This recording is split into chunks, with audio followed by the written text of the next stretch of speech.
Let's evaluate one by one. Consider AV forwarder. There are three brilliant cases where you can choose to have a AV forwarder in the architecture. Number one is to filter out the logs. Let's say my firewall is just killing my license and it is sending 200 GB of data per day. I will filter out all the denied connections. I can filter out denied connections at the AV forwarder level. And also I can remove some event codes from the Windows event log to reduce the noise on my license or the logs on my indexers. Second, first one is filtering out the logs. The second one is to mask your sensitive information from the logs. Let's say I need to anonymize some part of the data which I am sending to logs. I have some credit card information from my database which needs to be retrieved on Splunk to analyze, but the credit card numbers should be masked. You can do this using AV forwarder.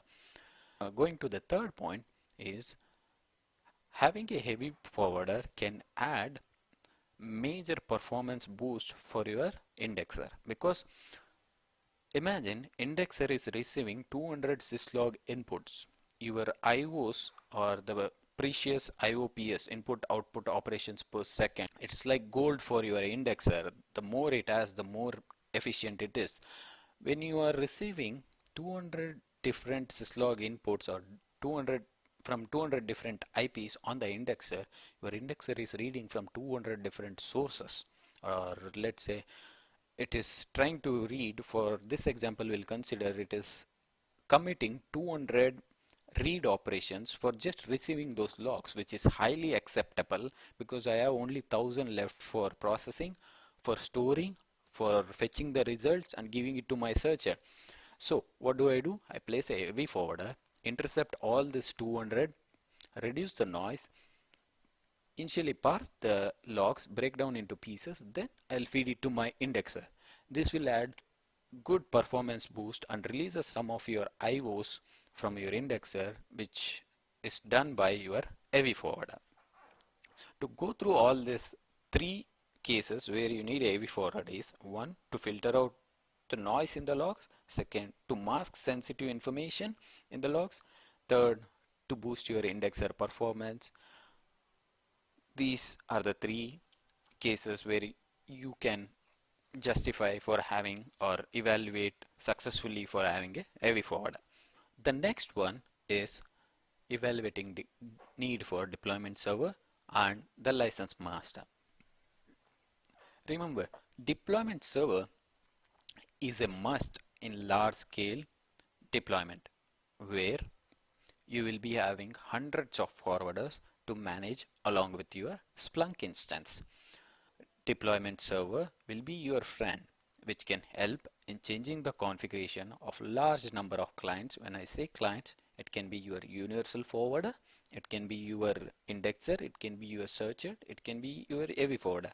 It can manage all the clients and change the configuration in the matter of minutes. But if you have a small deployments of 10 to 20 clients to manage, there is absolutely no real reason for having a separate deployment server. In case if you're scaling up in the future, make sure you add up deployment server to manage your clients.